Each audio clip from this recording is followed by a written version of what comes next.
just to sucking that dick just to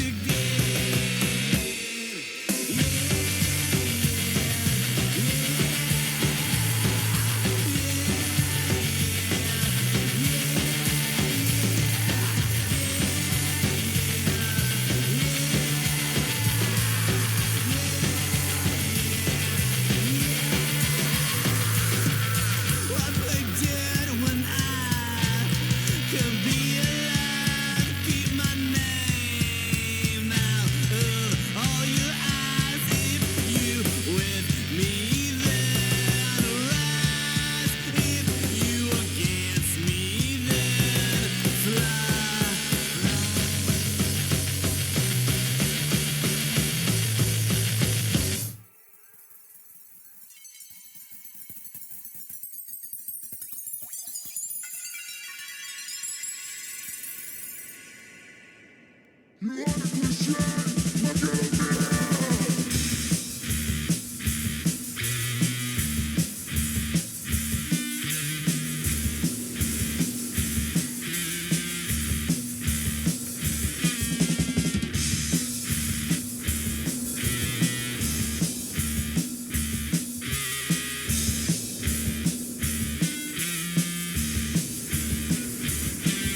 When I'm not on drugs, I'm looking for love. I said it once before, I am the number one.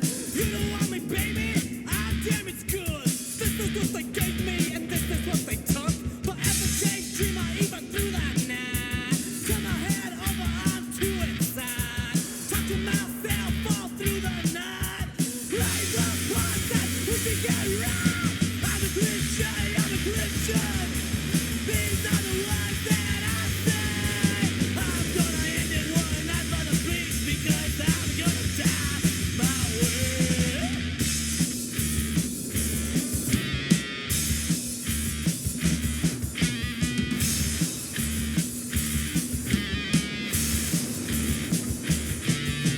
Find me at the beach with the pills at my feet.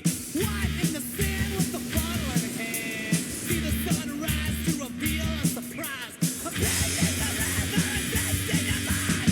Look at me now, I'm living the teen dream. Change what you see when you hear the black sea. This is their world, so long I'm free. Sorry for everything, I'm sorry I said. I'm a Christian, I'm a Christian. These are the words that I said. I'm gonna end it one night on the beach. I'm gonna die my way. I'm a Christian, I'm a Christian. These are the words that I said. I'm gonna end it one night on the beach because I'm gonna die my way.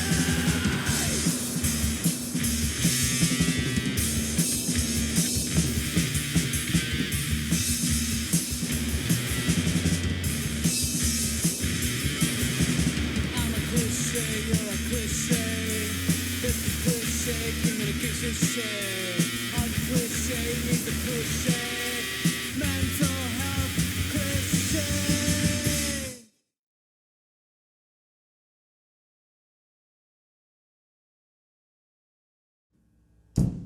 Hey world, hey internet, hey queer as punk, thank you for having us. We're Duderella and we're here to do a special show for cyberpunks.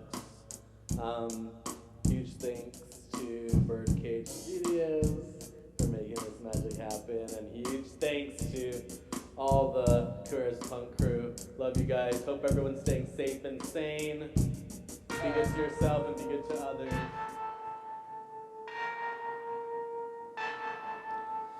Remember you like a blue, all the things you said you do, the ones you told you would include. Remember your first love, remember your first fuck, remember the aerosol, shit up your nose, stuff, gun in his pocket, his mom at the stove, selling us that shit cause they needed a home.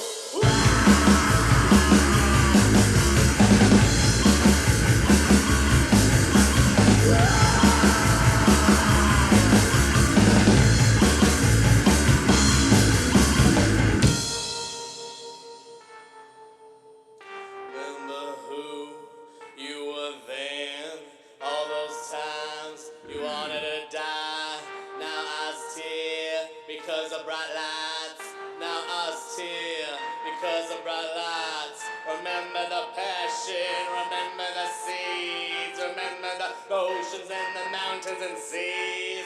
Don't be a prisoner, set your mind free.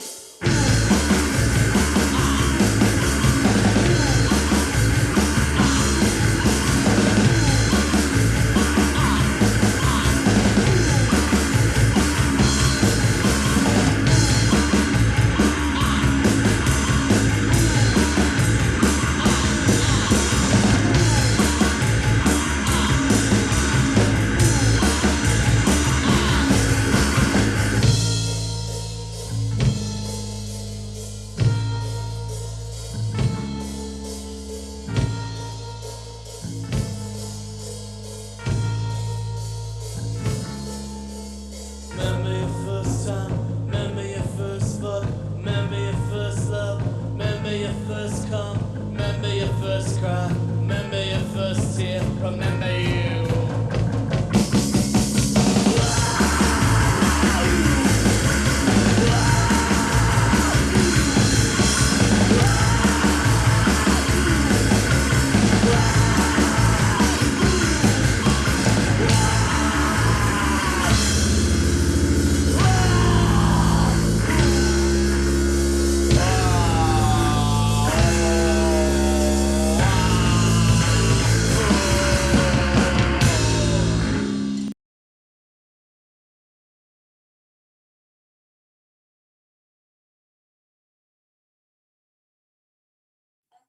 Wait a minute. Can everybody hear us? Or can everybody hear me, I should say? Are y'all unmuted too? Okay, cool. I think your volume you need to unmute or something, Dan, because I can't hear you. Can you hear us? Yeah, that's better. Alright, cool. Oh my God! Hi everybody. Welcome to Q&A with QAP. This Friday's guests are Dan and Chris from Duderella. Say hi. That first performance that you saw was from I think like our first actual digital drag show that we ever threw, and Duderella was the first band to ever perform for us digitally. And I think that's called Username off of Username, right? Yeah. Yeah. Utopia. Off of Utopia, their last album, but not their last release. Yeah. Do y'all want to introduce yourselves? Hey, I'm Dan. I play bass and I sing and play synthesizer. What's up? I'm Chris and I play drums and synthesizer and sometimes sing. It's really cool to see you all play live, because Dan will be playing bass and play synthesizer with his foot, and then Chris will also be like drumming while playing the synthesizer with his other hand. Yeah. Every time I see it, I always take videos and I say, "When will your fave ever?" It's really crazy and it's really fun, and I've said it before and I'll say it again. I run my page as the Duderella Stan account on Twitter. Y'all are my favorite band and I love you so much. Yeah, so so I actually met Dan pre-Chris. So I met Dan, and Dan was playing Queer as Punk shows before Chris had joined the band, and he was just playing tracks off of his iPhone, and he would sing. So I wanted to talk to you a little bit about how you actually started the project before Chris joined. Well, I had another band like way back then that went to boot. And I mean, I still wanted to do music, of course. So my old band, it was like a drum machine, bass, and a guitarist. And, I would sing, play bass. So in a way to like protect my art, the relationship I had in that band was kind of rickety. So I kind of like was just, looking forward to a future that was quite impending. And meanwhile, I was recording that the whole time. Oh, Yeah. can you actually maybe try to up your mic or something a little bit because it's kind of hard for people to hear you. I'm going to go ahead and I'm going to turn my desktop audio up too. Oh, and I'm going to let Rose out of the room because I think Jake just got home. All right. Can you hear me now? I can hear you better now, I think, yeah. So yeah, it was kind of just something I did because I didn't want to, I guess, lose the momentum of the project I was in before, and so it just kind of like, let me just stick with the drum machine and bass and sing, and just do it that way, and have no one try to like get in the way of like my goals. And like Chris said, like throughout this whole time, Chris was recording that band I was in prior, and he recorded some of the early days of Duderella, which was known as Ruins, and had 2 eyes in it instead of 1. And I was doing like going around clubs, like trying to do this shit, and it was really, really hard. And I would record some songs with Chris. And I think when I did Sophomore Slump, after Sophomore Slump, it was Chrysalis, and that's where I kind of had Chris join in completely, like on recording, like playing drums with me with all these songs I written, and then he recorded it. When he was playing with Ancient Animals, I was recording that band, and so when that band broke up, because I had a label with this other bandmate. And so when that band broke up, basically the label broke up too, because now the other group didn't have a Wow. So I think that's when Dan started working with Sackcloth and Axes. Yeah, Sackcloth and Axes and Into Machine. It was kind of like this like gothy vibe thing that was happening. Just like, I think by default, just using a drum machine and bass, it's gonna sound like that. Yeah. So in a way, I kind of found like a temporary, I guess, like home with that sound and like these bands at the time. But after a while, it was just like, I want to rock out, I want to feel some drums behind me. Because like when they were playing Ancient Animals too, like sometimes like on a rare occasion where they'd be at like a cool show or whatever the fuck, like they would ask me to play drums for them live instead of a drum machine. So like I was already kind of like a part of that band, but not really because I had my own band. You were just kind of like filling in when they didn't want to use the drum machine or when you were available. Yeah, or like when they wanted to compete with other bands that were booked, because they would play pretty sick shows, Yeah. So we had the labels set up shows, or like because we had the label, we would get asked. They would get asked to play shows. My band would get asked to play shows, whatever. But because they were like shows together, Pangea or with fucking so many wizards, like just bands that were doing their. Oh my god. Yeah, like they would ask me to play drums to like compete, Yeah. Like, for the rawness or whatever. Yeah, and like feel like a lot of times it'd be off-putting to people, like noise and a drum machine. Yeah. Yeah, it's low-key the guitarists played the same guitar line for every song. So like it's kind of old-fashioned when it's just the drum machine, the same guitar noise, and Dan trying to make songs out of it, Yeah, and then you were in Pocket Rockets. Is Pocket Rockets still together? We're not together no more. It's just but we're not. Like, so we broke up probably like in 2019, but we were together for I want to say like 15 years. Yeah. Low key. Yeah. No, well, I remember because I used to go to like all those like way back, even when I was like in high school. I used to go to like all those, not really like Echo Park shows, but like those like. They would play like in churches or like they would rent out like halls and shit like that. And I don't know how, but I found a pin that said the Pocket Rockets, and this is after, because I didn't know who you were personally until after you had joined Duderella, and I found a pin recently and it said the Pocket Rockets, and I'm like, I did see Chris before. We're pretty active, like that we played like at least like 3 times a week. Like we were trying to make it happen, but Yeah. it should happen. So It was after Chrysalis that y'all like actually got together. I think on Chrysalis, that's when Dan was like, "Yo, dude, like, I want like this to be like a band vibe. Like, have some songs, like, help me figure them out, like, arrange them and stuff, and record them." All right. Yeah. Well, because I remember that you were performing when I met you. You were performing songs off of Sophomore Slump and Chrysalis, but it wasn't with a band. So that's why it's like there are certain songs where I remember being drunk and being like, "Play this one," and you're like, "No, stop it." Oh yeah. Because I mean, Chris was still like heavily involved with like Pocket Rockets at that time, and I guess I kind of liked like this, kind of like this total DIY thing I was doing, obviously in a way.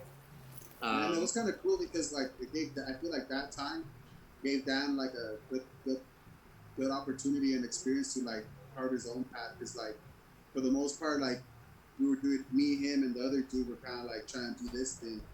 So like when that band broke up, like Dan was able to like find you and find everyone else around. Yeah.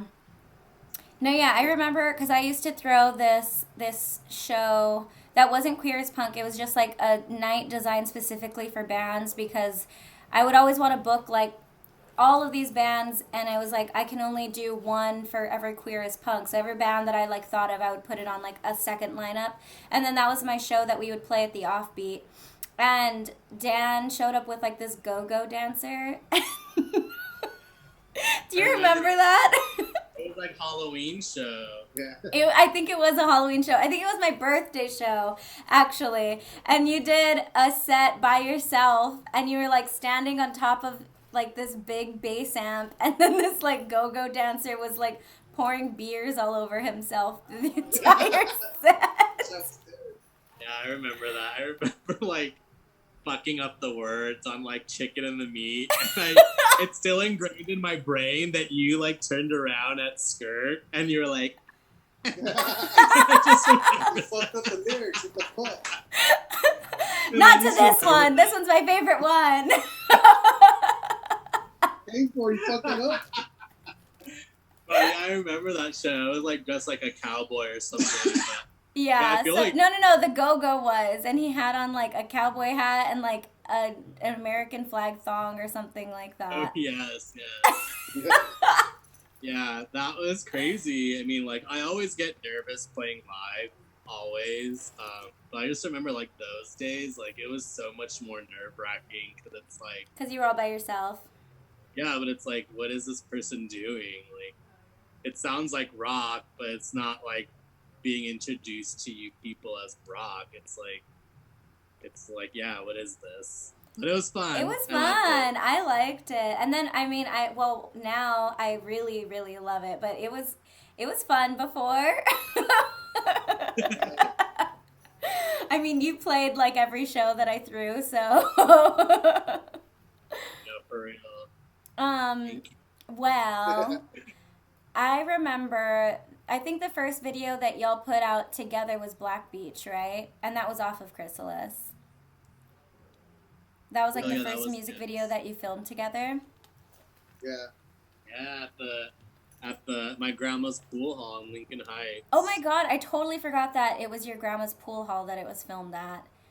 Every Yeah, time I pass it, I'm always like, that's where we filmed it. I always forget that it was your grandma's. Does she still own it? Yeah, she still owns it for sure. Are people still going there in like the pandemic? Honestly, I mean, last time I asked her, she said no, but today I saw like the door open, like the gate open, so maybe. I mean, I don't think it was ever like packed in there. Yeah. Like, but yeah, I'm not too sure. It was a cute But and it divey does space. I liked it. Was she mad at you for everything? For the Oh my God. music video being filmed there? It was so nerve-wracking. I would just turn around and I would see like this figure with their arms crossed, like staring at us. I remember when we were like using the glasses to pour like Gatorade or something to pretend that they were shots, and then you were like, I have to wash these after or something like that. Yeah, I mean, I mean, it's just like, yeah, I mean, I told her what was up. She agreed. And then the day of, it was just like too much.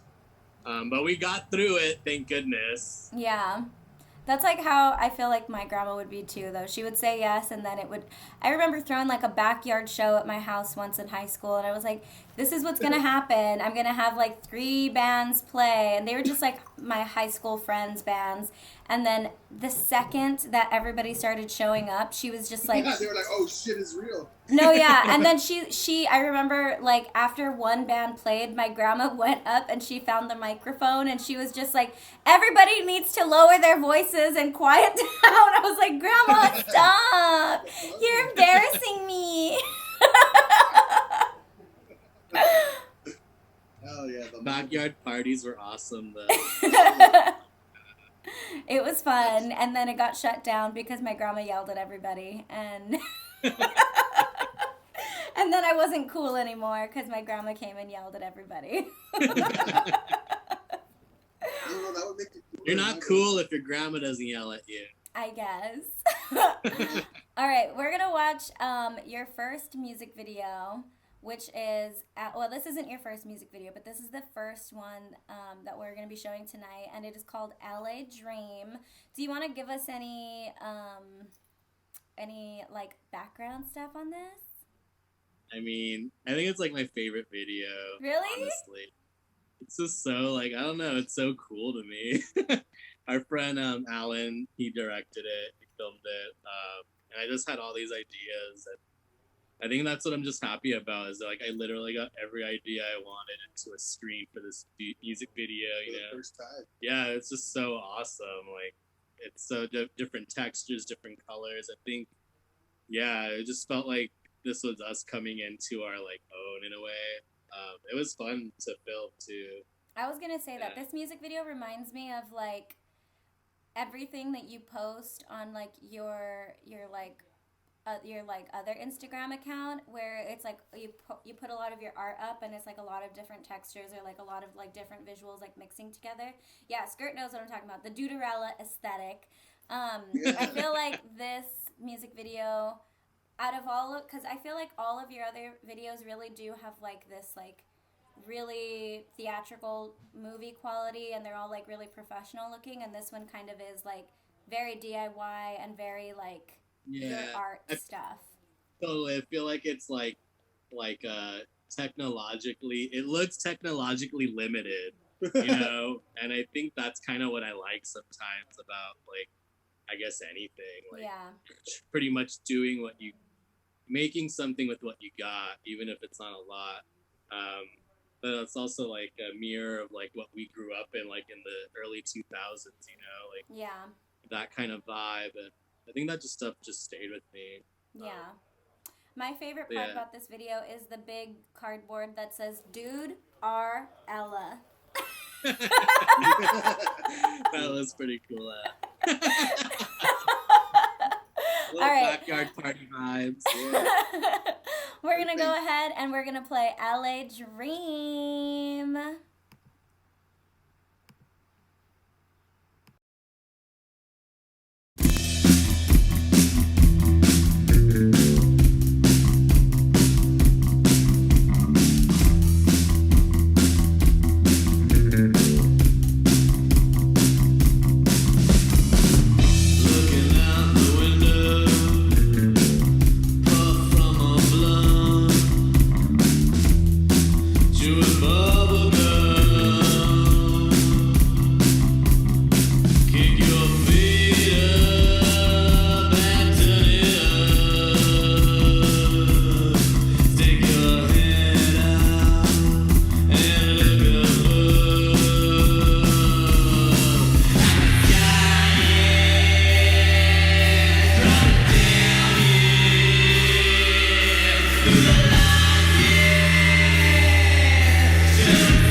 I'm wearing a striped shirt in every. Dan's hair is gonna.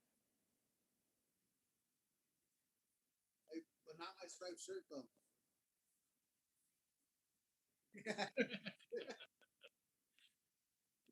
Or two, you know.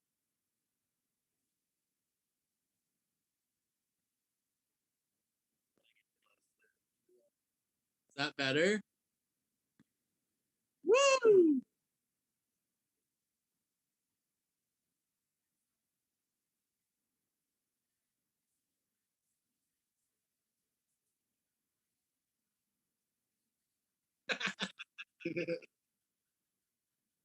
It's a different energy for sure.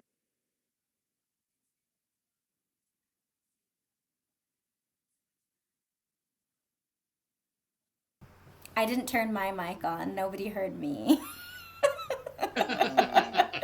My mic is on now. Sorry, everybody. I said that every time you see Dan on screen, his hair is going to be different. But Chris's shirt won't. Yeah. Yeah, but Chris's shirt is going to stay the same. It's a uniform at this point, yo. The striped shirt. I remember when we were doing the video for MDG and you were just like, I just want to change. I just want this video to be over so that I can change. What were you wearing? A striped t-shirt and a denim jacket. It was just being funny. Who is Spooky TV show? That's the homegirl Roxanne. Oh, okay. She said there's no stripes on the back of Chris's shirt, just the front. Nah, because I got them from China. Wait, really? There's no stripes on the back? No, it's just an inside joke because one of my friend, he was like, man, I could get any striped shirt straight from China. Like, because I was like on a striped shirt page trying to find like the right ones, you know? You know, I was going to like Gap and then Old Navy and they all sucked. And then I was like, fuck it, Polo, you know, anyway. But they're, you know, but he was like, I got them from China. He ordered a bunch of striped shirts. And then he got them and they were like a Chinese large, which is like smaller. And then they only had stripes in the front. So you were like, now I can't even wear these. I got to go back to my Gap Polo. Oh yeah, I was Well, like, it's good you got the jacket. I know you gotta wear the jacket.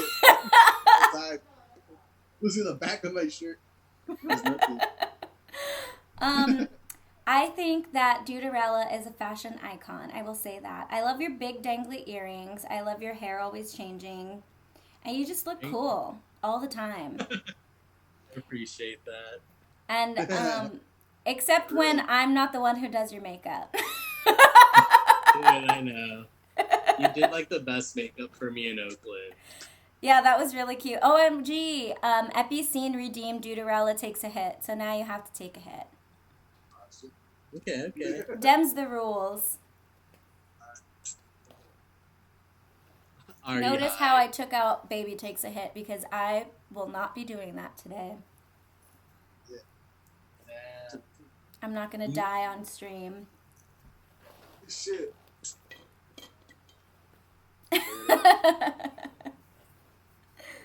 I mean, that said, I think drug abuse is when 5 heads are smoking a blunt. Everybody takes one big hit and that's it. That's the end. Collapse. So I want to ask about your friend who does all of your music videos now, Birdcage, and how did y'all meet him just from being in the studio that he runs? Well, when we first met him, he was like just like our neighbor. Oh, like, really? He was our neighbor. Yeah, he was our neighbor. He always had always been like engineering, but he was our neighbor. And the guy who was running the spot at the time, was running it. He's like roughly our age too, and they were building the studio, like a professional studio out back. And basically, Birdcage was like, "Hey, let me sweep the floor at your studio. I want to work in a studio and whatnot." Anyway, it turns out that guy, the original manager, was like stealing money. He got fired, and Alan got a job. Oh, damn.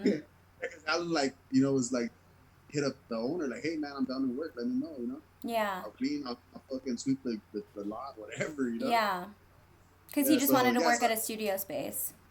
Yeah, exactly. He wanted to have access to it because like he's recorded a ton of like metal bands that like are super huge or like are big in their own right, wherever. Yeah, I remember him showing me music videos when I was over there when we were filming MDG. And I just remember him showing me like that Beetlejuice video that he did. Yeah. That one was really, really cool. Yeah. Yeah, he does all his videos like that because that guy is sponsored by Jackson, the guitar company. So like every like holiday, he's got to do like some sort of thing like that. Has he done every video since like LA Dream? Oh, he did LA Dream, but ever since like Black Beach, he does all of your videos? No, he's done Black. He didn't do Black Beach. No, I said actually. after Black Beach because I remember it was Just did Sia and I can't remember her name that they had met y'all through like the drag scene because they were always coming out to shows and stuff. Yeah, he did MDG and LA Dream. I think those are the only ones, and then he's the live set. the live sets. Oh, I thought he did Utopia. No, that was our friend Caesar Luna. Yeah. Oh, he's Caesar your other Luna. friend, the one that always has his camera with him, right? Yeah. Yes, exactly. Yeah. Is Caesar the one that hopped on Blue Roses and did the screams for Blue Roses No. album? Was that a different Oh Caesar? no, that was a different Caesar. But he was your friend? No, that's Blue Rose's friend. That's Oh, a different okay. Caesar. I've like Caesar. never like asked, but I always just see Caesar, and I know that Blue recorded with you, and you were the one who like mastered all of that. So I was just like, is this the same Caesar? And he was just sitting in like the studio with Chris, and he's like, I can scream for you. I literally thought that's what it was. Nah, I don't think Caesar would do that in party though. No, but yeah, Caesar is just a really talented photographer. So yeah, we had him hop on board with Utopia. Yeah, because he had done another video for my friend Eddie Rotten. Like he's like a rapper singer. He had done a music video for him, and I kind of liked how he was able to do like the shots he was getting. So that's how we kind of like got him to do the Duderella video. Oh yeah, and also at MDG, I think that's kind of like the first time he was like seeing like what we're about or whatever. And then from there, He was taking pictures that day too. Yeah, he took pictures. Yeah, and he took some like I think some of my favorite photos ever. Like Oh, yeah, those they're are really so cool. saturated, like blue and green and stuff. With like the blue light and the red light, like where Yeah. y'all are by like all of those Yeah. big fucking what are those containers for? they're like chemical containers. Literal chemical containers. Okay, Yeah, I so guess for everybody who doesn't know what we're talking about in the chat, at the studio that Dan and Chris like play out of, there's like a big giant warehouse behind them with all of these crazy trucks, and there's just like stacks and stacks of big giant clear containers full of chemicals, and that's where we filmed the MDG music video.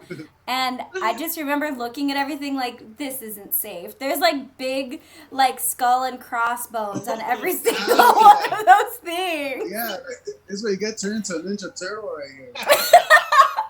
Literally. That's like a ninja. If Yeah. any of us ever have children, those kids are gonna look very different from everybody else. Oh, drummer.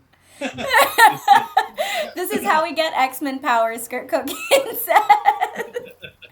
It's the chemical X that we filmed the MDG video out of. I actually turn into a robot in the future. That is true. That was actual footage. Yeah. That was all actual footage. You're watching me be born as a robot in that video. And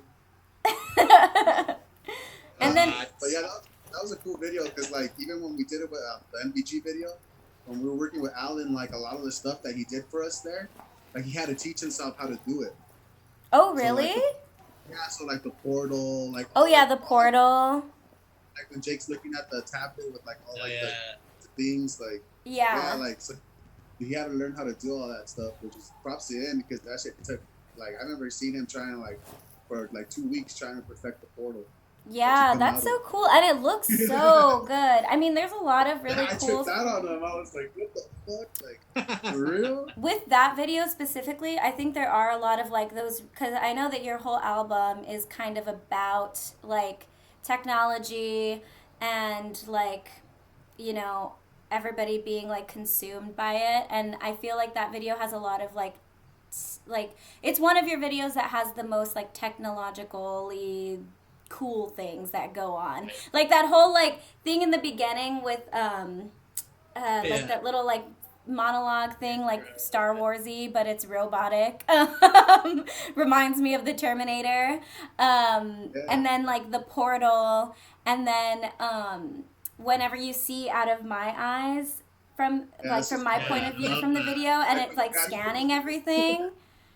My favorite is like when I'm scanning Dan and then it shows like Dan with like bubble gum or something in his mouth, and oh, then it like yeah. scans Chris and it's like Chris with sunglasses on. Like that's my favorite. It's just so good. Like the file photo they show in the news, huh? Like, Yeah. file photo. You've seen this person. Yeah. I feel like we should have shown MDG tonight just because now we're just talking about that. I want to talk about the album Utopia. If y'all want to like talk about that and like, because I mean I don't know everything about it, but I want to know like, because I know that it is like about technology and how everybody's being consumed, but I want to know like a little bit more about it. I mean, for sure, that was one of the themes in there. I think it was also like, I think like with a lot of my stuff had to do with mental health as well. Like MDG, if you listen to the lyrics, like it's like very like OCD inspired. Yeah. That's also like what does utopia mean to me?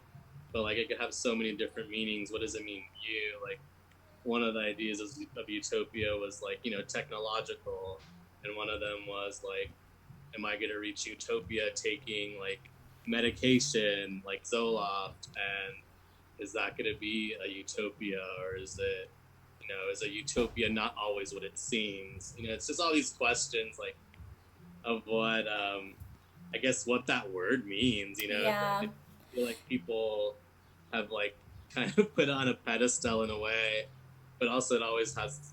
Sometimes it has a very grim, you know, ending. Well, especially Yeah, with like, your lyrics too, because I feel like your lyrics are also you're talking a lot about, or not a lot about nature, but it's kind of like a poetic version of looking at nature. Like you're like cinnamon cliffs, moonlight sunrise. Like I think that that's like one of my favorite lyrics is like the blue lapis skies, cinnamon cliffs, moonlight sunrise. That's like one of my favorite lyrics ever. And I think that you, because do both of you write lyrics or is it mostly you, Dan? it's mostly Dan. Like, I'll maybe throw in melodies here and there, if anything, or backup vocals. But I think lyrics, like actual words and concepts, I think that's Dan's.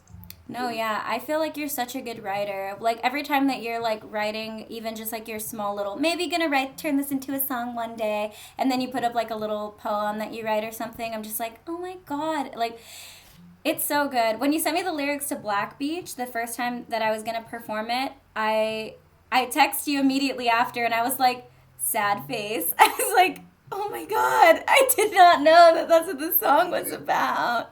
Because Yeah, it's like like, that's yeah. yeah. But sometimes, like, I feel like that kind of ruins it, like knowing like the lyrics of your favorite song. You know? Yeah. Like, I've been through it where I was like, damn, that sounds sick, and I hate the lyrics. I'm like, what the fuck? Are you talking No, about? yeah. I think that you write really good lyrics and nobody will ever feel that way about any of your songs. Maybe unless it's chicken and the meat. No, I'm just kidding.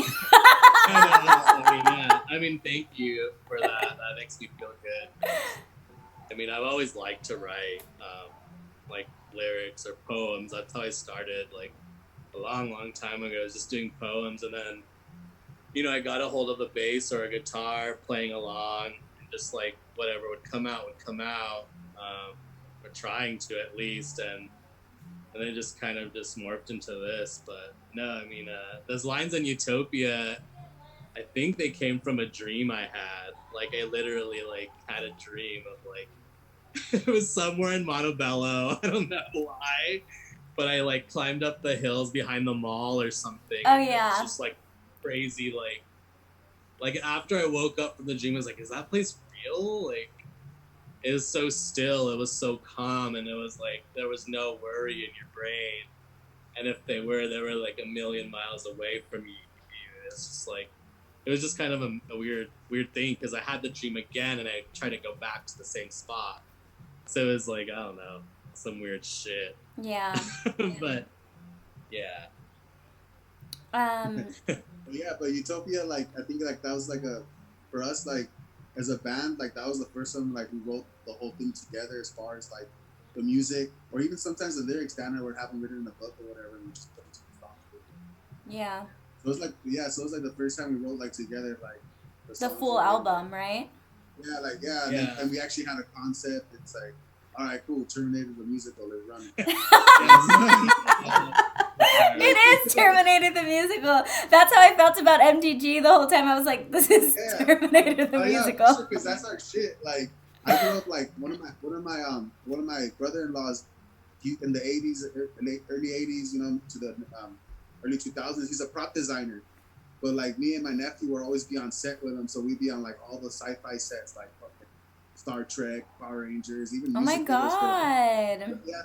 Yeah. So like that was my shit. So like he was always making sci-fi shit, and like for some reason at one point he was making like a bunch of like bodysuits for porn stars for Vivid Video, like Jenna Jameson. Like I met all these people. Like he made like a pin cake for Marilyn Manson. Anyway, but. I was always around that futurist aesthetic, you know? Yeah. So, like, we grew up on it. Yeah, we grew up on it because even like the videos he was doing, like the prop work for, like were all futurist, like Power Man 5000 and porn. I remember when I went over and we watched Alien, and I was like, I've never seen this before. But yeah, like that was like always playing Terminator, Alien, like Judge Dredd. Like, Terminator 2 is so good. I've never seen any of the Terminator movies. Oh no! They're good, you know, like they're good like for what it is. Because even when you watch it, you're like, damn, like it would only work at this time, like whatever the fuck they're doing. For the first time ever, I actually watched RoboCop because I had never seen RoboCop, and I watched it for the first time. I used to watch it over A-Cab! Yeah, no, literally A-Cab. Including RoboCop. My favorite character is like that little boy that's like selling drugs, and he's just so mean. It was a hard ass. Look where he's looking up. Yeah, I'm like, I identify with this kid a lot. Oh, yeah, I'm a hard ass too. but that was always our stuff. So that way, like when we wanted to do it this way, like do this concept for this album, like it kind of worked out because it was already vibe. Like it was kind of like an unspoken thing. Like, all right, cool. Like we already know what to do, and like for me, it was fun. Like trying to like figure out how to sonically get whatever Dan's imagined in his head, like onto my computer. So like that kind of helped me too, like to like be able to fucking do shit and create textures and fucking record stuff to make them sound weird or whatever. You know? Yeah. Do you use a lot of pedals, Dan? Or no, you only have a few, right? All I really have is like the distortion a pedal? tuning pedal and a distortion. Really? Yeah. There's another one on there, but I don't know what the hell it's for. I think it's a compressor. It's a compressor. But I mean, there is like an echo pedal I've been wanting to work with. So maybe you guys will hear that in the future. But I mean, I'm like a pretty like, I think at heart I'm like a minimalist in a way. Yeah. When it comes to that kind of thing. Me too. Yeah, because even like. It's just two guys. You know what I mean? Like, it's just two guys. It's just us. It's just us two. So, like, how minimal can you get? You know what I mean? Like, from 1 to 2, like, that's it. From 1 cent to 2 cents.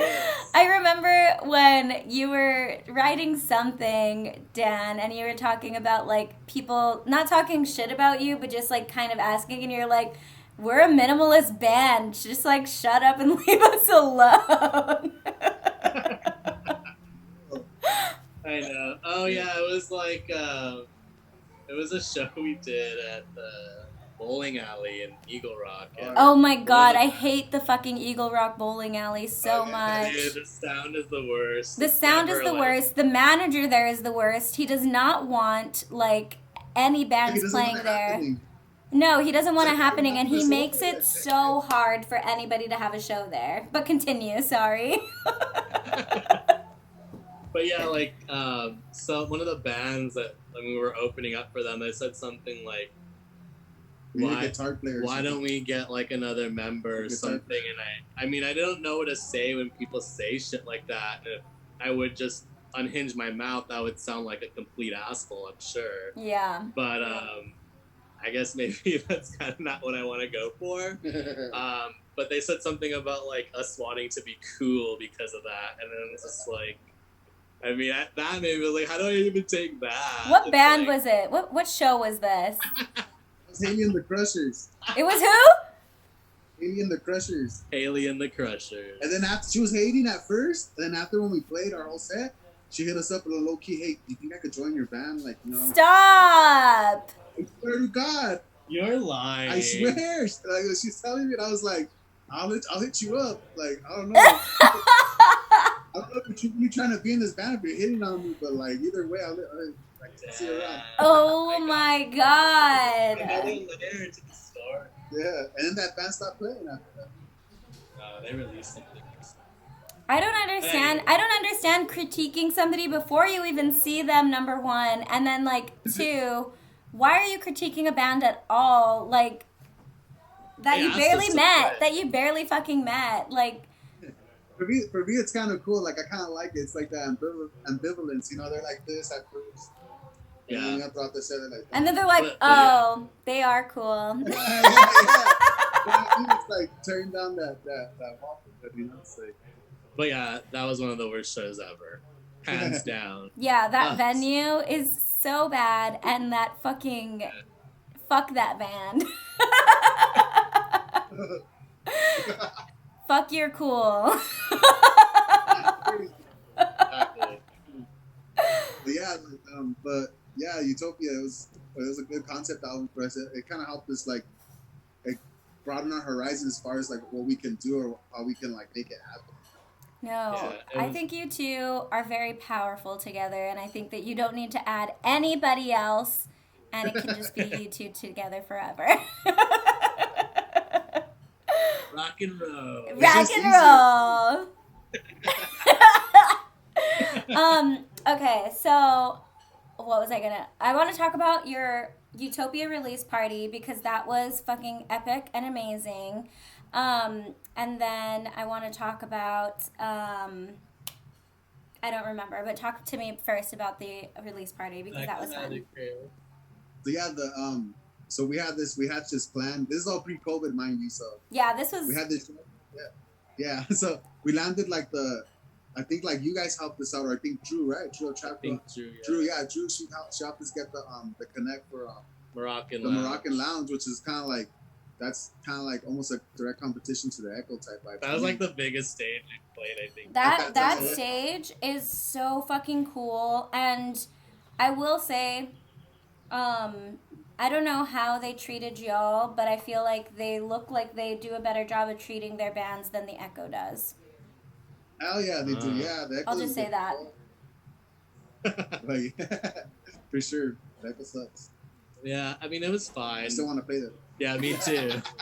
We'll talk about the Echo. That was the second thing I wanted to talk about was kind of like the surf rock wave of like burger bands, lollipop bands that kind of took over LA, and like how bands like you and like other queer punk bands, not just queer punk bands, but I think that like it's harder competition for us because we're going against these like white surf punk bands that are getting more notoriety and attention and playing venues like the Echo when we are like Mexican kids who grew up in that neighborhood and we're not even allowed to like take space there, you know what I mean? That's the other thing I want to talk about. But first, let's talk about happiness and talk about your release show. Yeah, so the release show, so like we did this thing where like we wanted to put the album out, the Utopia album out on tape, as a physical before I hit the digital stuff, because like we're kind of like like playing with that concept. Playing with the concept of like digitalism and Yeah. analog and whatever. So we were like, and also for us, it was like a way to get people down to our shows. To cop the tape. So that was the tape release show. Was at the Moroccan Lounge, which is basically like the release of it. So but yeah, like you guys, Prissy Tuesday hosted it. It's fucking cool. Chat Girl played.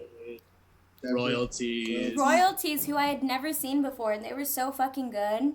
Yeah, for real, they were fucking sick. They were so good. And then of course Trap Girl playing, and I've said it once and I'll say it again. Trap Girl is probably like one of the most important bands that is coming out of LA right now, and we need to like literally do everything we can as a community to like support them and uplift them as much as we possibly can, as much as we've done. We need to be there to support them and like really push them out there, because they're the ones that are going to make it big. I feel like Drew and that, like, just everybody involved in that project, and the lyrics, the songs, the music, it's just like so important. And Drew is like they're definitely like a through line, because they're straight to the fucking point of what they're talking about. Oh yeah, like, you know what I'm saying? Like I feel like us are like, we're kind of more cryptic with it, just because whatever, that's our thing, Yeah. But like, that's why I appreciate bands like Trap Girl, because they're just fucking straight. Like, this is what we're talking about. Like, this is it. Like, Your camera's off. There they are. You got a call. Yeah. But yeah, like, that's why I think also too that Trap Girl is important, is because like they're like the bigger voice in the fucking room, Yeah. Yep. Especially for someone who's for a community that doesn't have a voice. Exactly. Especially in music and LA, you know what I mean? Yep. Because like when I had my label, well, how you mentioned earlier, it was during that whole rise of Burger and fucking Lollipop. That shit was crazy. It was mad racist. You know what I mean? So on top of whatever the fuck that I did. I mean, it's all of these what's the word? Not people who even grew up in LA. What's the word? Transplants coming into LA, gentrifying it, and then saying who can and can't take space, and it even goes all the way down to the music community.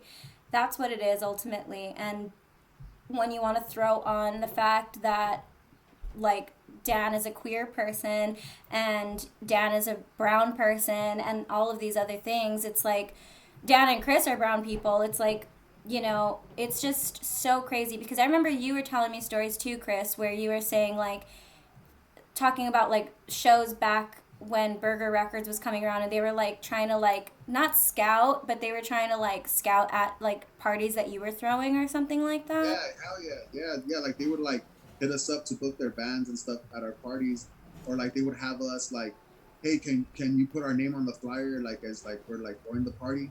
And to us, like, they were the bigger names, so we're like, yeah, of course, go for it, Yeah. But like, it just, like, to me, it was just kind of like they were just trying to tap into that market of like, like. They were trying to use like that underground scene for their own benefit. Exactly. Yeah. But look at them now. You know what I mean? So, yeah, absolute power corrupts absolutely. That's what I think about them. Yeah. Because like they were gatekeepers for a while. Yeah. And like, and to the point where any band that was like under their banner was like a gatekeeper themselves. Oh my God, yes. Like even a band that was like not a part of Burger Records, but Burger like booked them to be at their show at like the Echo or the Echoplex. It was like a white cis band, and even if they had like one female front singer so that they can be diverse or whatever, they would literally, like, I don't know, and then also getting into the fact that it came out that all of them are fucking predators and are like preying on young girls because they're making their parties all ages, and all of this other shit. It's just like it's like not surprising, but it is also like it's just is equally infuriating, because we're out here working our hardest and we can't even play on the Echo stage, or it takes like years and years and years of like work and trying to be seen to play on the Echo stage. And these bands that are together for 6 months and they just moved to Silver Lake. get it like that, you know? But yeah, for sure, that was Always that was really infuriating. that was a frustrating time because also too like every show, even if it was a backyard show, like it was a thing to get it hosted by Burger. And, Yeah. like they wouldn't even show up or like no banner, no stickers, nothing like cool to be like, yeah, they hosted it, like they gave us fucking free beta poke or whatever the fuck. You know what I Nope. mean? Like, nah, it was just like that was a thing too. So like even those bands that got that cosign would be start acting like dickheads themselves.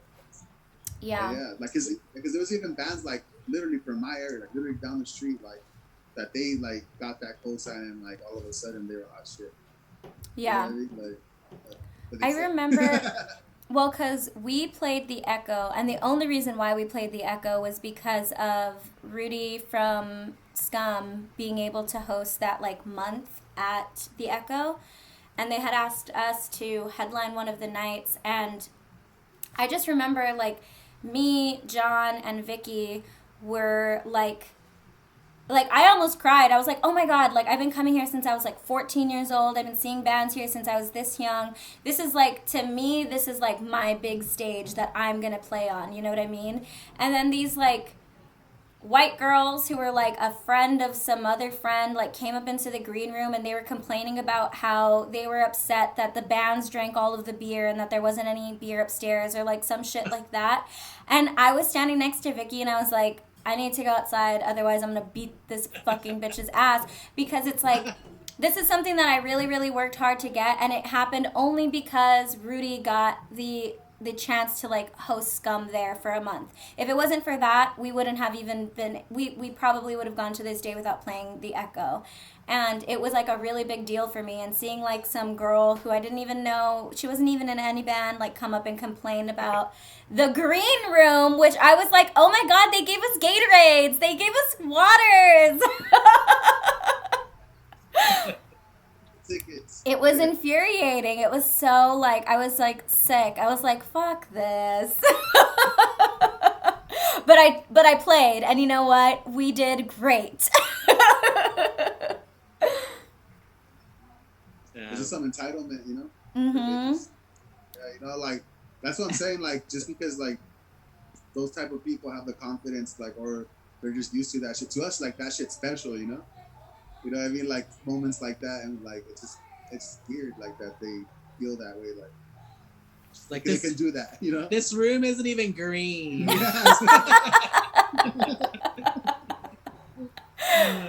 People.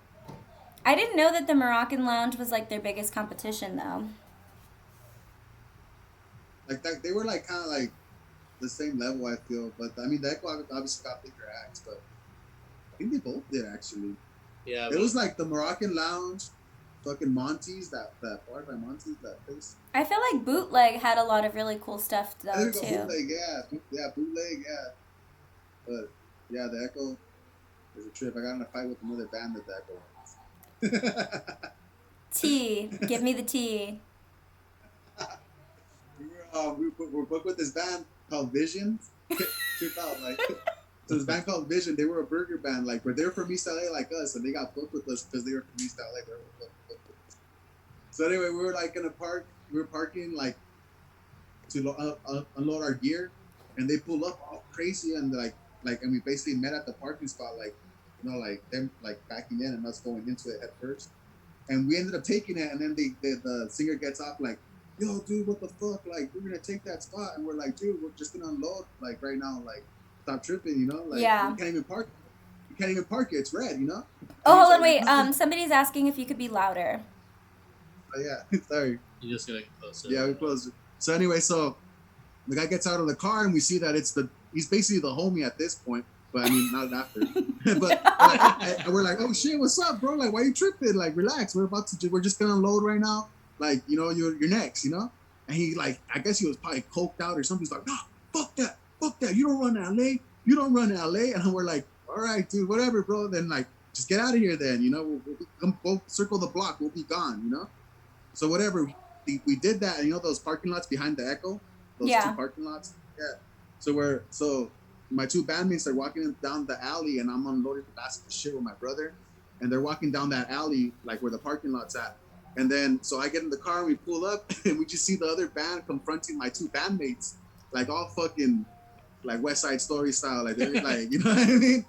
And I just see like them start talking shit. They're like this. And then, yeah, for real. That's what it always looked like, you know, because everyone was dressed up for a show, you know, like we're the bands, you know? And, like, you know, we're looking dope. We're looking dope. We got our boots on, whatever.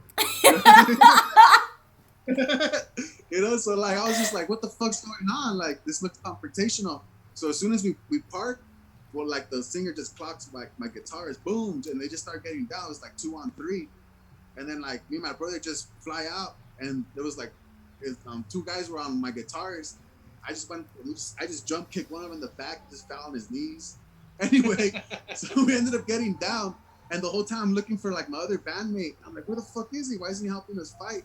And I just looked, and some random ass cholos just holding them back, like, nah, dog, 3-on-3, 3-on-3. Like, I was just like, what the fuck? So we got a referee right here? What's going on? Stop it!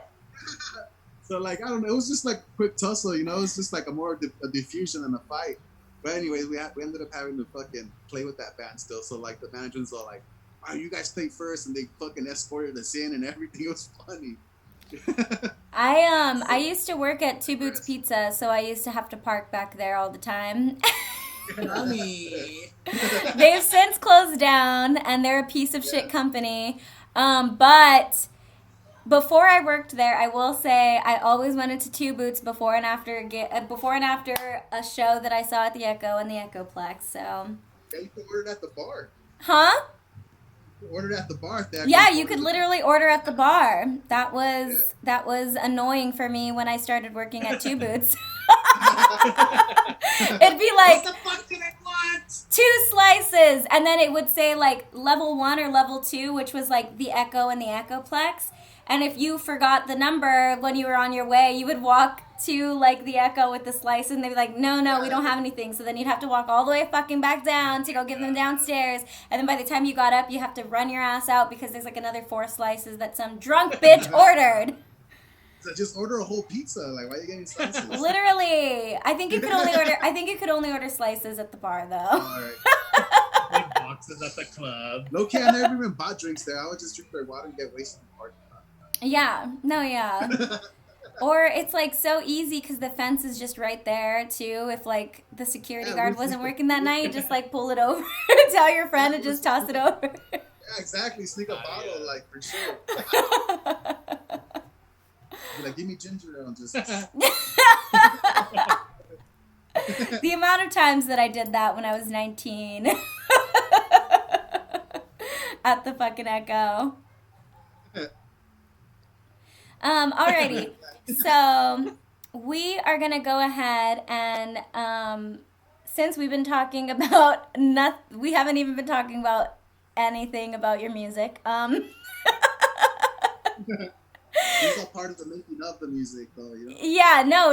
I think that these conversations are very important, though, because I don't think that, like, I don't know, like, we talk about this shit to each other, and it's nice to have other people be able to, like, hear what the fuck it actually means to, like, be a queer punk band from fucking LA, and also live and grow up in LA and see the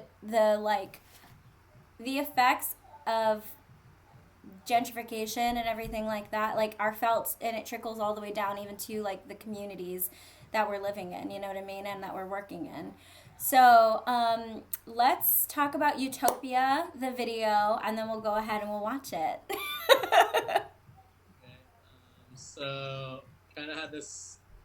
I mean, I've always loved like old, like classic black and white stuff. Of course, growing up, I loved like those old styles, the camera, just how beautiful it was, the glamour, basically. It's very Ricky Ricardo to me in the best way.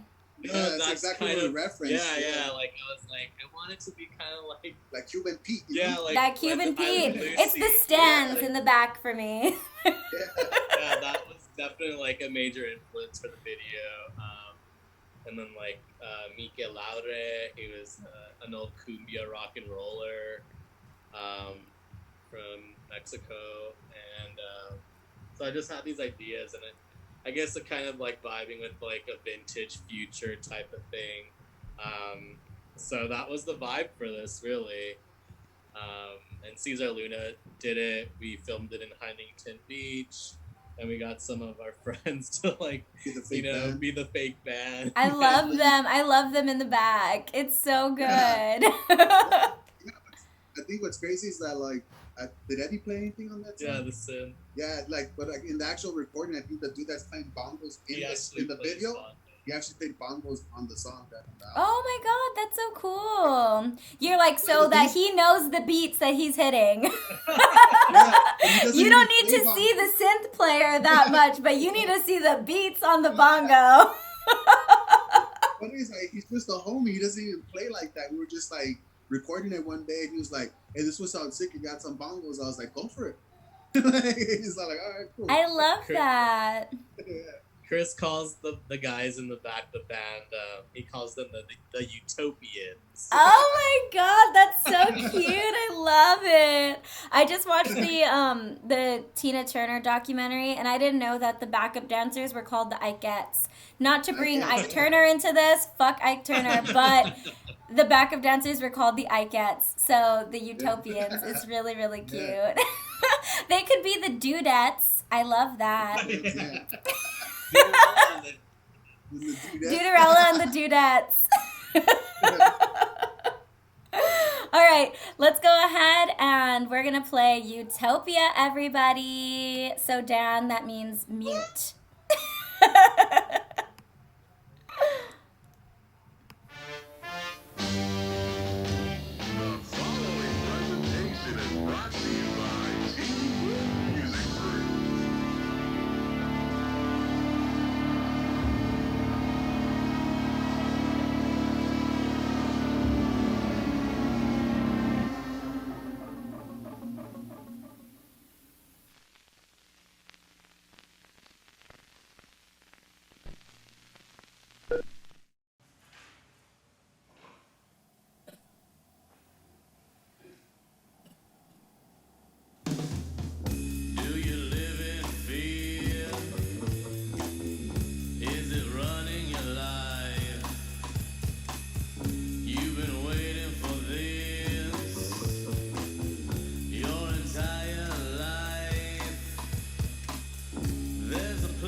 guys. Hello. What's up? Hey. What's up, everybody? Okay, I am on. I remembered to unmute my mic this time. Oh my god! I love that video so much. We were tripping out on it right now. It's like, wow, it looks really good. It's like one of those things, like, you don't watch your own shit for a while, you know? Like, No, yeah. you know, it's just the band thing. Like, you work on something forever and ever, you put it out and you never listen to it again. Yeah. You never listen to it again because you're so tired of like practicing it over and over and like doing it over and over and You're like, where's the new shit? no, yeah. I go through that too where it's like I don't watch something for a really long time because I'm like, okay, I'm over it. I did it. It's there. It's done. And then I don't ever see it again. And then I'm like, oh wait, this is actually really good. No, yeah, that video is so fucking amazing. Thank you. Shout out Caesar. Thank you, Caesar. Caesar did he like direct it or did he edit it or did both? Both, yeah. We kind of gave him the aesthetic. We were like, hey, watch some Doors videos, watch some Ricky Ricardo. Yeah, I was like, I don't know what to call this, but I sent him a reference video. No, yeah, it reminds me, because like just the visual of y'all playing is supposed to look like those old like Cab Calloway, like fucking Ricky Ricardo, like big orchestra bands that played together with like the really amazing curtains and like the little stands and Totally, like yeah. all of that stuff. No, yeah, I totally get it. Yeah. I kind of, in my fantasy mind, in the end, I wanted it to like come out in color, like in Wizard of Oz. Oh, It just yeah. never transpired. But no, it's like making videos is fun. I think that it doesn't need it. I feel like it would have been cool if it did happen, but I think that I like it the way that it It is. works. No, I'm glad. Yeah. I think if it did come in color, we would have to like pop in some loud ass colors, like we wear some like. It would have to be like very like brightly like Like, not oh, shit. not Yeah. neon but like very very bright, Like high contrast. I'm thinking like high yeah, contrast, like, maybe even like clashing colors to like have Oh my it god, be. I'm thinking like velvet we suits. we know? did try to get velvet suits. Yeah. I remember I was going downtown looking for like green or red ones, but like it was just like such a fucking headache because I think Suits are expensive. Even the cheap ones are expensive. Did you know that like pink actually translates well in black and white? So in all of those like old like in the Munsters, and in the Addams Family, all of the like the mansions and the clothing styles, everything that anybody's in is like different hues of reds and pinks because when you go into black and white, it translates as like different gray tones. So good to know. tip. Noted. Yeah. I saw that on Tumblr. So pink will probably translate to like almost bright white, almost. Yeah, probably just get really good gradients Yeah, too. yeah. Wait, what? It'll probably look white and black and white, like pink, like it'll be like super contrast. I think you have to be closer again, Chris, whenever you talk. He said that the pink would be really like contrasted if it was a black and white. No, yeah. I think because black is such a dark, like deep, dense color that it's hard to get any contrast of it with like a white or something. So they use pinks and like shades of red so that you have like a gradient and it like you can read everything. As opposed to it being like black, gray, white, it probably doesn't read that well. Look badass. Brains. That's good Brains. as DIY. That's good DIY techniques, you know. No, yeah. That's yeah. That's like science, basically. Science. Yeah. Colors. Believe in science. I only believe in science.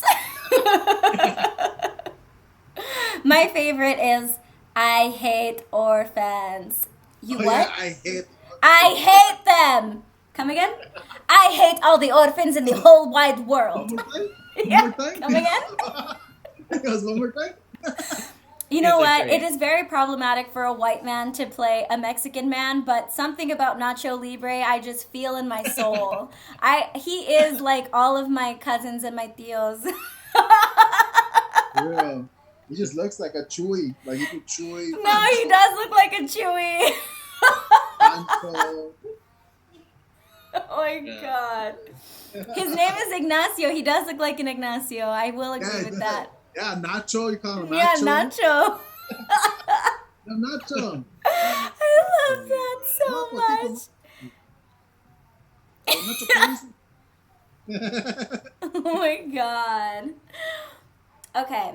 I want to now. Wait, did you release that in quarantine? Utopia? No, right? That was. That's before.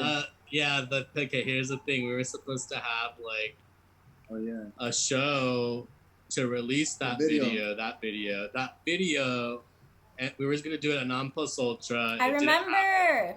And it was the day that lockdown literally went into Started. effect. I was supposed to Lockdown- perform. I remember. Yeah. That's why we did it Yeah. digital. We did it on Instagram, or we did it somewhere. I remember. Yeah, on Instagram. I think it was Instagram. Shit Yeah. was crazy.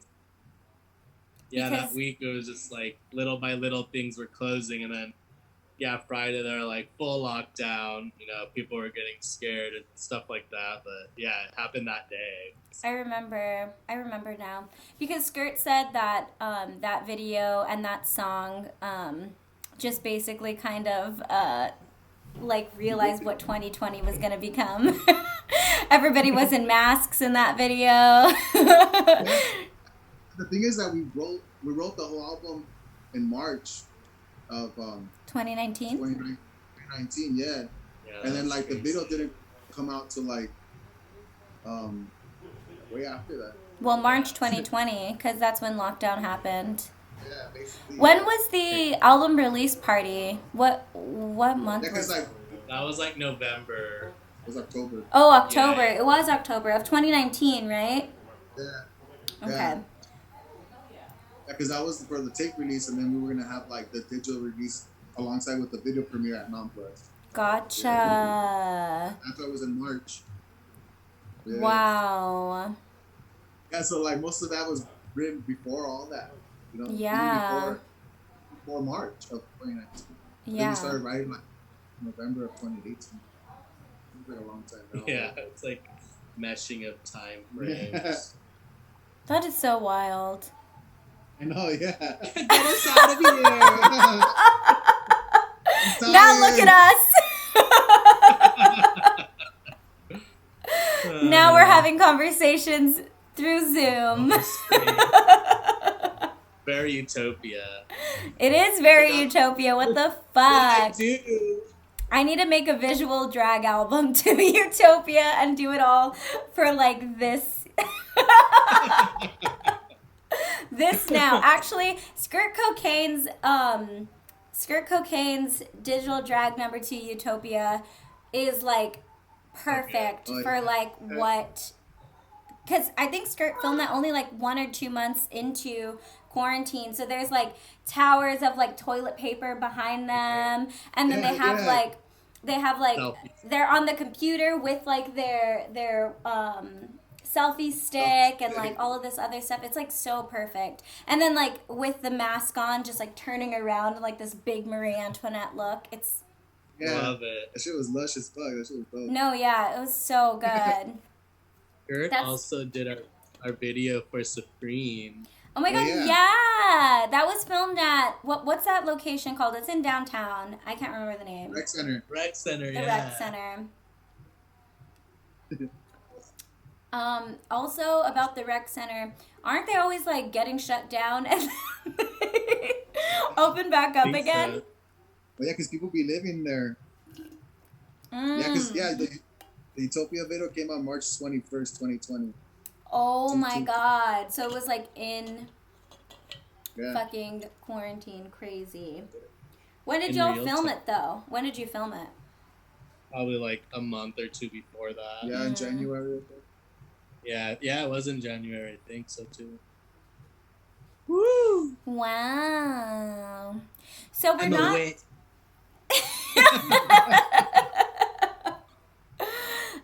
So we're not gonna talk about, we're not gonna show or anything because I don't think you have released anything for the track Money. But I want to talk about the track Money only because it like falls really into like the whole pandemic and quarantine and like consumerism and just basically all of those capitalism things.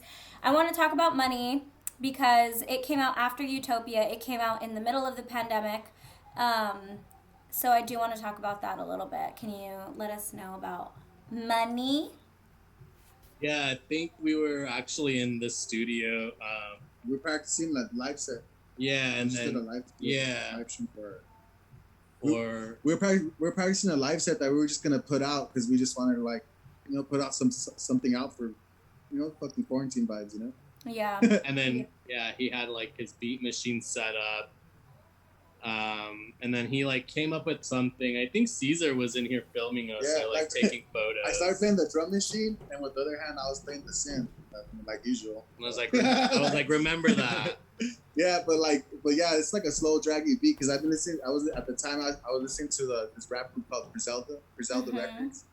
Like they're out right now. They're like some grimy ass New York rappers. They're like right now they're current and they're all older dudes, but all they do is just rap about cocaine and drugs and shooting people. Just like old school grimy shit from the '90s. Yeah. But all their beats sound like they were recorded like on an old ass tape, like slow as fuck. So I was like really vibing to that. So yeah, we just made that song. And then at that practice, like, and we just made it up. I worked out the parts real quick, and we recorded it that same day. Yeah, I like thought that it was in reference to the Pink Floyd song Money. Only because the way that you open up the song is like money, and it like reminded me of Money from Pink Floyd. And I think that their song also was trying to touch on all those like topics, but that was like back in the 60s. But yeah, that's what I thought when I had first heard it. For sure, like Pink Floyd's like, I mean, they're like one of the bands I feel like you like music, you listen to them or not, whatever. It's one of those bands that you hear when you're like starting to discover music, like Pink Floyd, The Doors, like all of these like classic rock, like 1960s and 70s bands. Yeah, exactly. So I'm pretty sure they're an influence, especially me being I'm the youngest of 10 and I'm from East LA. So like all my brothers and sisters were fucking stoners and rockers, from East LA playing Led Zeppelin.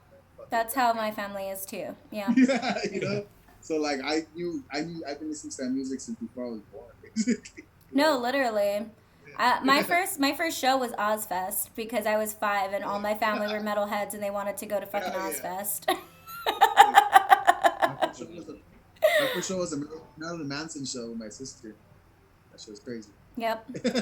I think that everybody needs to listen to Money because it is a single and it's not on any like hard release anywhere yet. It's just a single, but you can still stream it everywhere. And you can even buy it on Bandcamp so that you can support Duderella.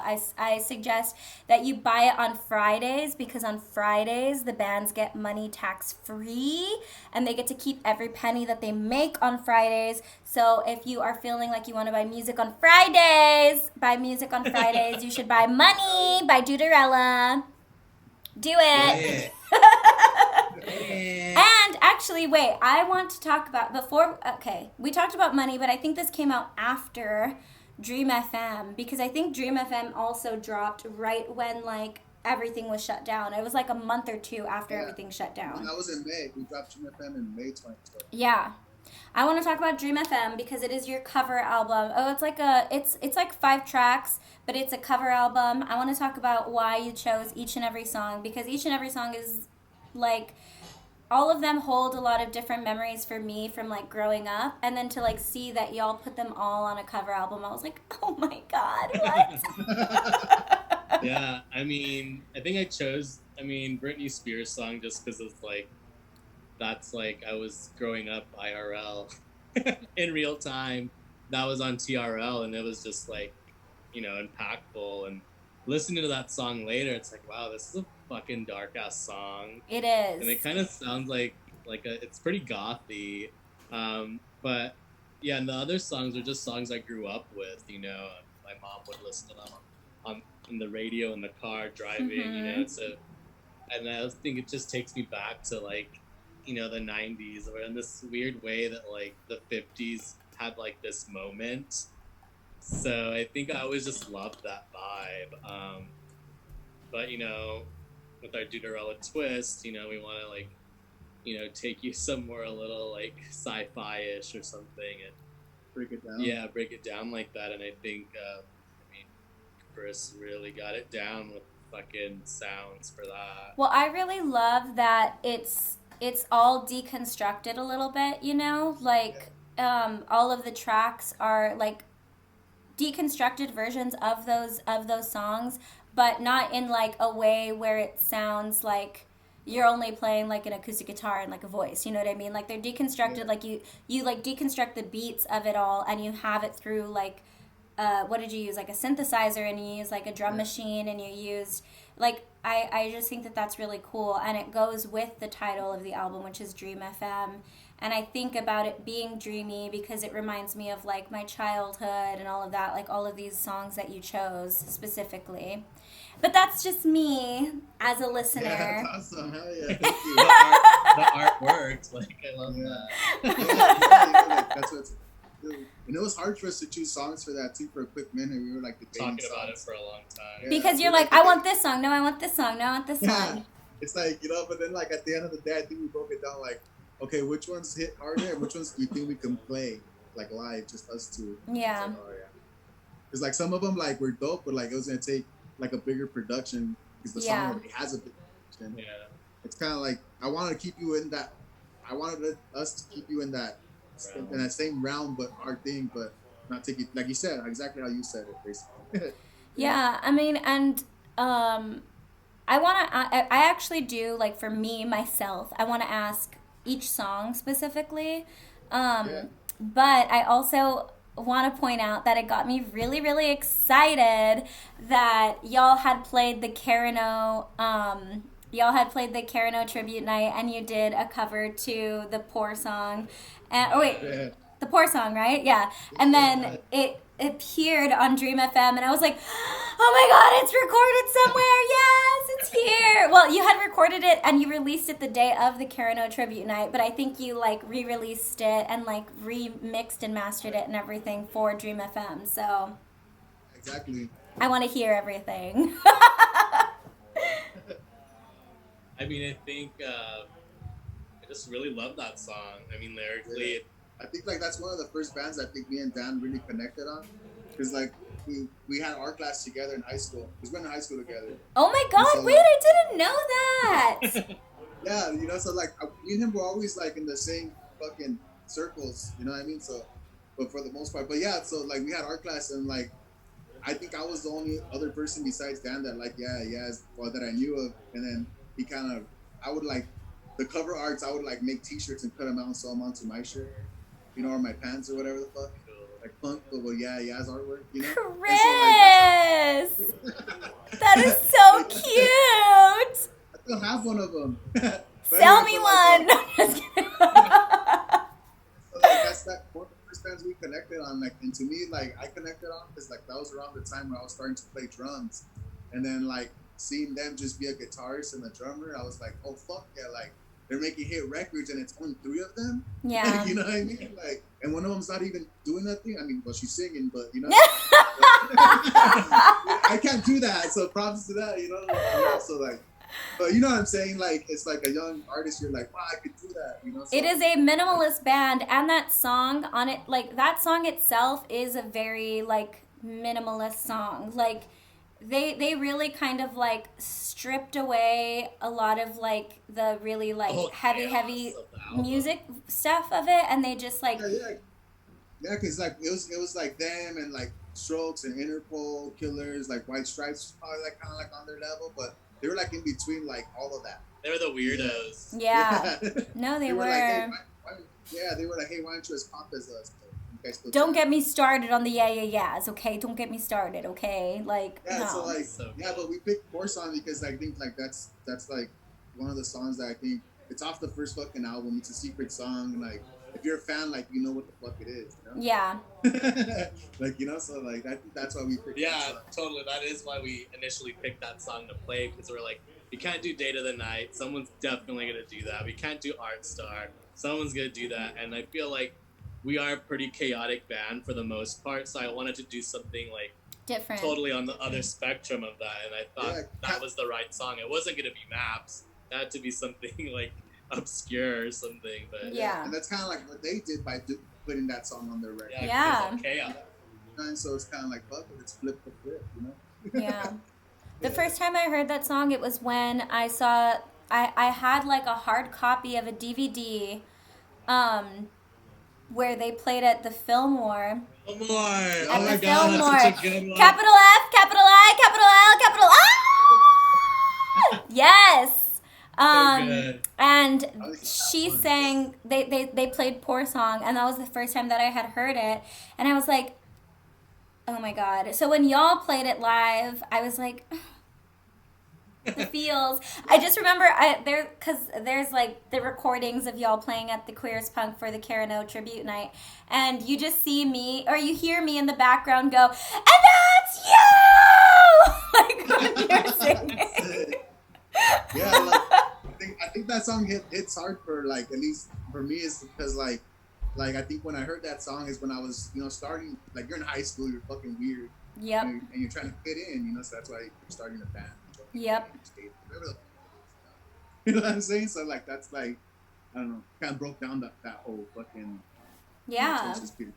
And then Baby I'm Yours is another song that's on that album.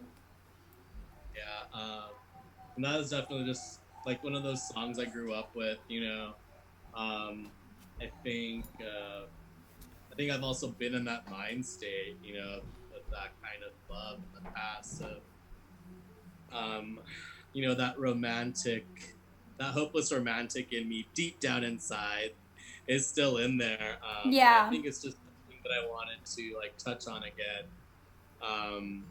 But I mean, that's such a beautiful song. I love the lyrics. Like I don't know, it's just a great fucking song. It is. Yeah, You know, iconic. fuck yeah, like because I think we wanted to do Hello Stranger, because I don't know, like, that's the we wanted to do that one, and we're like, damn, but that one's kind of burned out, you know. Like, Oh my god, I haven't heard a cover of that one though. So if Duderella ever does Hello Stranger, I would not be mad at that. Or you can make it just like a surprise cover, like during a set or something. But to me, I like all that music from that era, because like I trip on the backup vocals the most because they're fucking hard. Like I just love all the backup vocals all the time. You know? So crisp. Because that's the shit I'd probably be doing if I was in that. It reminds all of those, like all of the oldies and stuff, like I still listen to them to this day. Like if I have to like pick something to play in my car by myself, I'm always gonna pick like Mary Wells or like Barbara Mason or something like that, because it just like really brings me back to just like mood, you know? Yeah, no, exactly. It's sad songs, but they put you in a good mood, like a good mood, like. It puts me in a really good mood. Or if I'm drinking, it puts me in a really sad mood. And that's only because I inherited that from my family, because they get sad and they listen to oldies when they're drunk, okay? My uncle will grab me and he'll be like crying and he's like dancing with me to this song.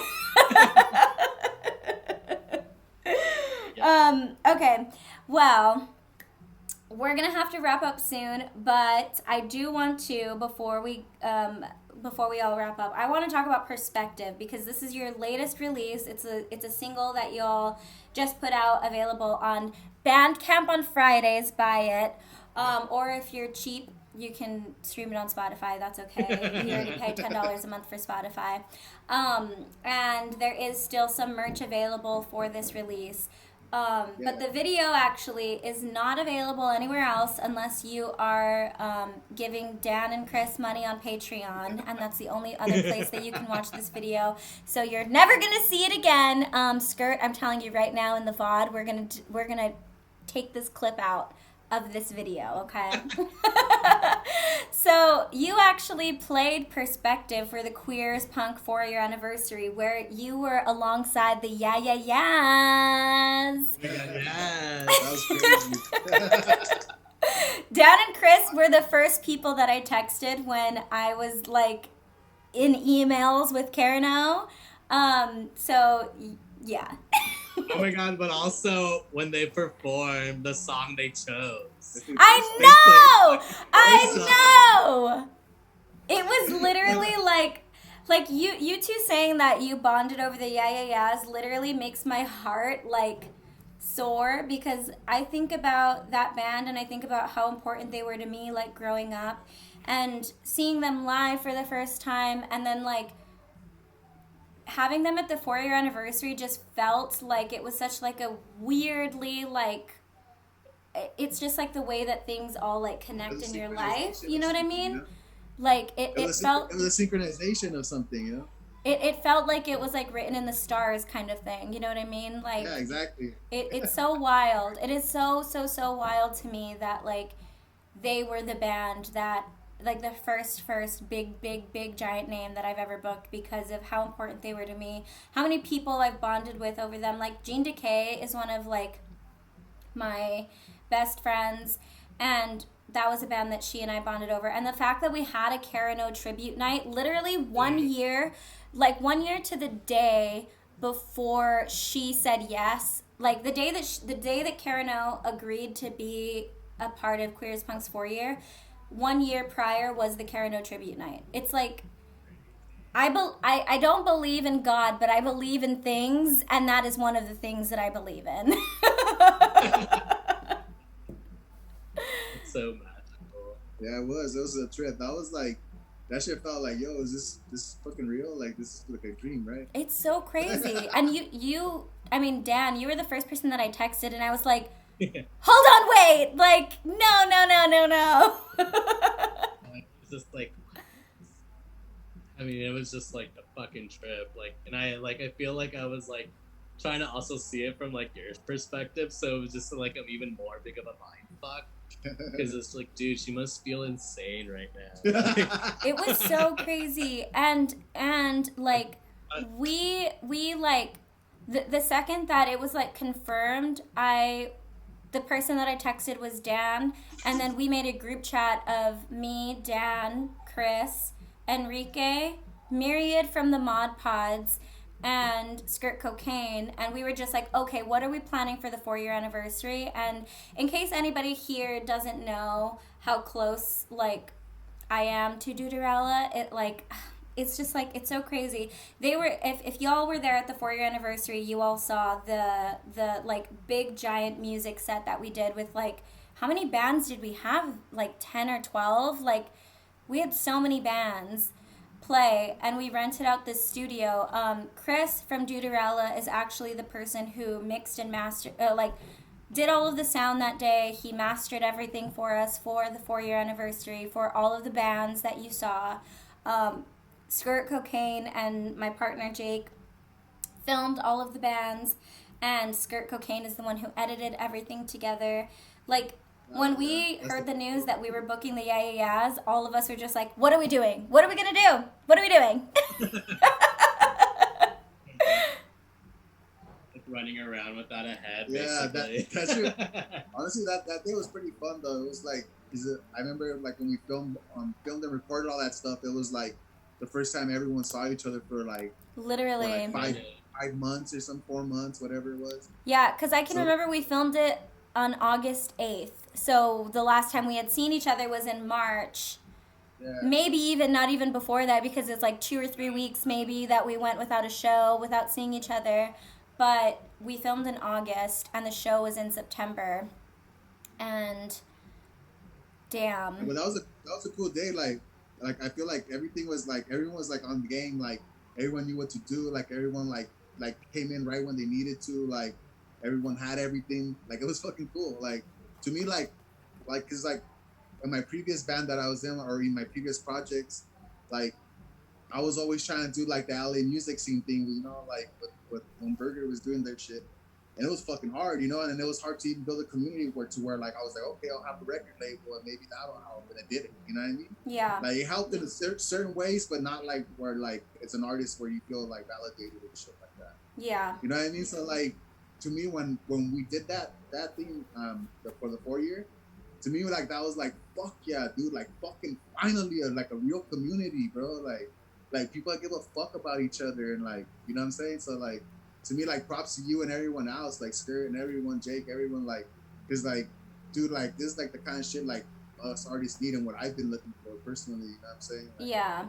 And I want everybody to know that too. Like, Queer as Punk, like, started because of me being upset at, like, the misogyny and, like, the transphobia and the trans misogyny that happened in the drag community. But I'm also a musician, so I wanted to, like, merge the fact that I am a musician and a drag performer into one show. And it isn't just, like, yes, I started it, but the whole effort of everything, the reason why everything gets created, the reason why all of this exists is because of the communities that I want to be like this together, you know what I mean? And that day wouldn't have been even doable if it was just me. If I didn't have Dan, if I didn't have Chris, if I didn't have Skirt, if I didn't have Jake, if I didn't have all of these people, Myriad, and Enrique being came in there. with the snacks. I know he They did. came with the mad snacks, you know? Sick mad snacks. Oh my god, Enrique literally brought boxes and boxes of snacks. I was like, fuck, yeah, We but all now- went home fed, and I had snacks for like weeks after that. had all kinds of Nutrigrain bars. I was giving them like, I would have sessions and the rapper would be like, cool, I'm ready. I'm like, hey man, you sure you want a Nutrigrain bar? No, we were so well fed. I feel like that day went so smoothly, and it's because we had our community there. You know what I mean? And I'm really happy that you feel that way, Chris, because... Yeah. Yeah, for sure. Because like I said, like I've been with other projects. I've been doing it for. I was doing it for a cool minute. Like it was whack, you know, because it was real dog eat dog, you know. Totally. And like how we stated, like look where they're at now, you know, because of all that bullshit. Yeah. Oh yeah. You know, so to me, it's kind of like I finally found somewhere that like where it mattered, where everyone matters. You know what I'm saying? Like yeah. For sure. I mean, like I've never like had like doing like my Because music. he was there with me most of the time. Like you know? doing my music, I've never really ever felt really embraced, you know. And like with that burger thing, I always wanted to be like the anti to that because I'm like, fuck you. Like, why is like some rich kid like, you know, playing all these stages that I want to play, and I'm like doing my thing, like putting like my heart onto this piece of paper and singing this song and Yep. shit. And you know, it's like, you know, like what you guys were talking about earlier, like just kind of like who they know and whatever like that. But I honestly never felt like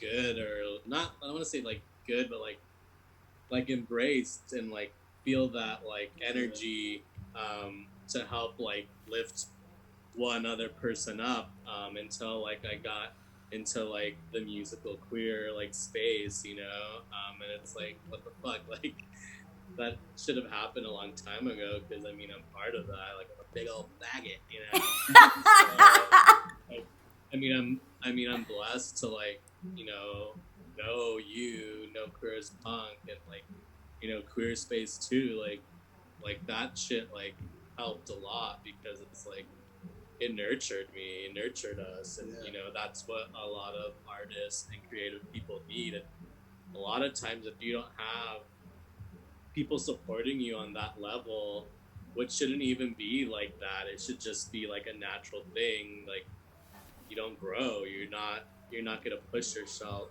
you're not gonna, you know, water yourself or get that nutrients you need. No, So, exactly.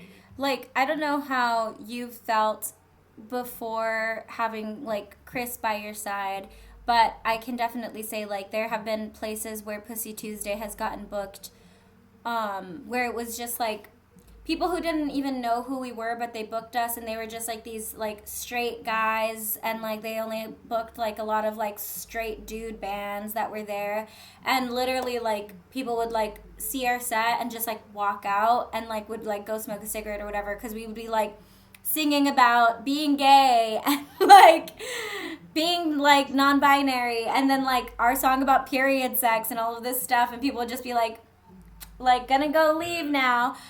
But like, yeah, like it's different when you hit like a community that you feel welcomed in, and then you're like, okay, this opens up like avenues to all of these creative people that are actually doing other things around town, you know? Yeah. Yeah. Like I feel like that's what like maybe the smell probably started off as being like, you know, somewhere where all that no wave or whatever the hell was going on was cracking in. But they just didn't have the infrastructure or the social media that we have now. You know I what feel mean? like the smell too has gotten at a point a little bit elitist with the way that they Elitist, do I was booking about and to say stuff that, too. of course. Like, Yeah, of course, because it's like a club, definitely. You know, like you Yeah. gotta put in some hours in a day. That's a club. Like you know. Yeah, like what you said, like people leaving or whatever. Like I've had my share of that before, like with the drum machine or whatever, because I'm booked with like, you know, these punky bands, and like people don't know how to react to it, you know, and I'm just Yeah. like, I don't know. I love PJ Harvey. Listen to what I'm doing. But I don't know. I appreciate all the love that you've given us and the support, and of all the community that, you know, supports us. We love you and thank you. It's like, it means a fucking lot. Hell yeah. let's talk about perspective. Let's talk about the track, and let's talk about the video, because we're about to watch it right now. Oh, okay. So Perspective, that's like the title track off the EP we're gonna release in June. So I guess it's kind of in the same vibe with Fuck You're Cool, you know, like maybe not getting support from, you know, people you think that should be supporting you, or not helping you in a way when you're part of, you know, that community, that scene. And kind of just taking your own, you know, driving your own car through it. Like, okay, if you're not gonna help or like support, then we're just gonna do this ourselves and drive this car and do what we need to get done. The video, I mean, there's like imagery in the lyrics about like cars, so I definitely wanted to have a car in it. And I think Chris came up with the idea of going to the desert. And then from there, it just kind of like became this totally other thing. Cesar Luna directed it. Yeah, like the song itself, like I feel like Dan's a good performer, you know. Oh my God. He is. Yeah, I haven't even touched on that subject, but I have been thinking about it this whole time, yes. like I think when we made that song, I was like, I want us to make a song where like you're doing less and you could do more up there. Like, you know, where like you're not doing the fucking main bass line, like I'll do it with the synth.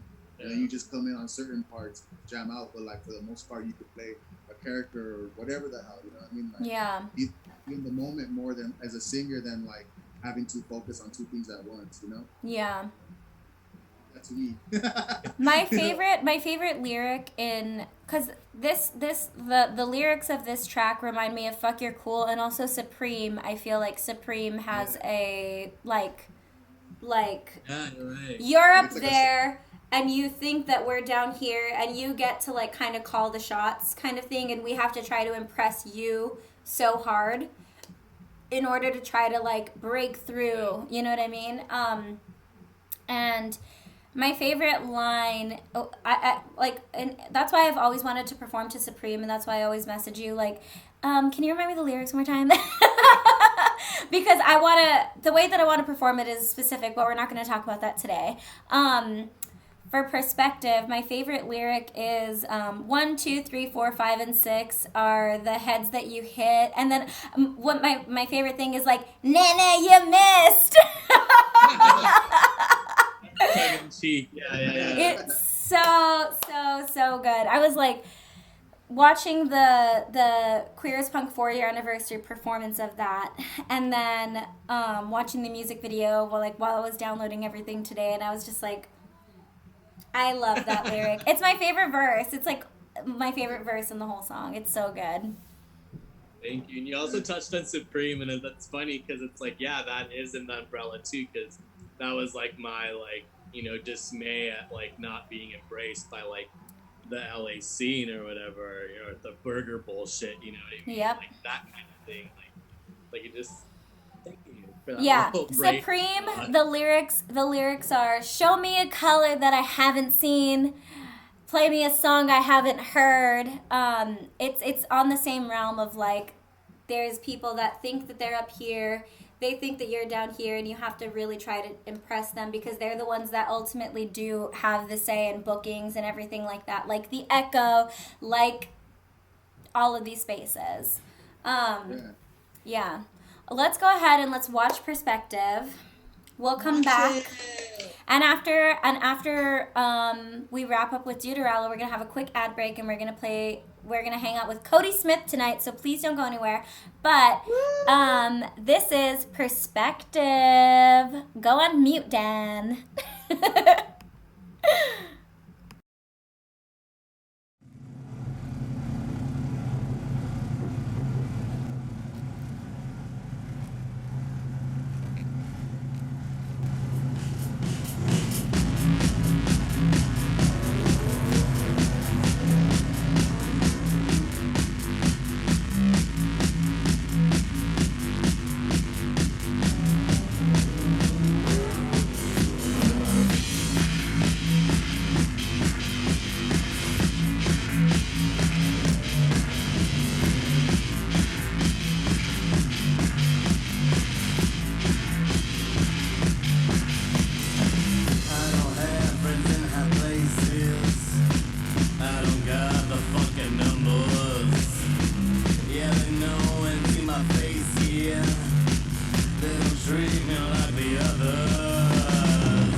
LOL, I forgot to turn on my mic.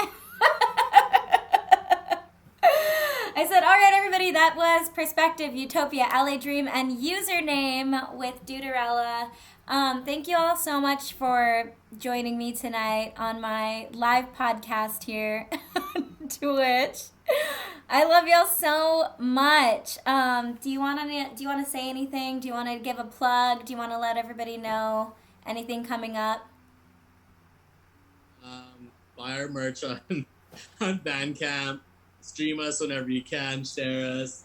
We love you. We thank you. If you have money, sign up to our Patreon. We'll get a full EP to you guys in the summer and hopefully a new video. And I just want to thank you. Thank Queer as Punk. Thank everyone on here. We appreciate you. We love you.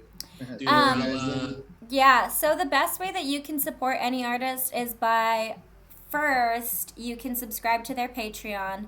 2, you could, if you ever want to like physically buy any music, you can go ahead and you can support them by buying on Bandcamp on Fridays, because every Friday the bands get to keep 100% of the portions of money that they keep that day, that they make that day, like on the platform of Bandcamp.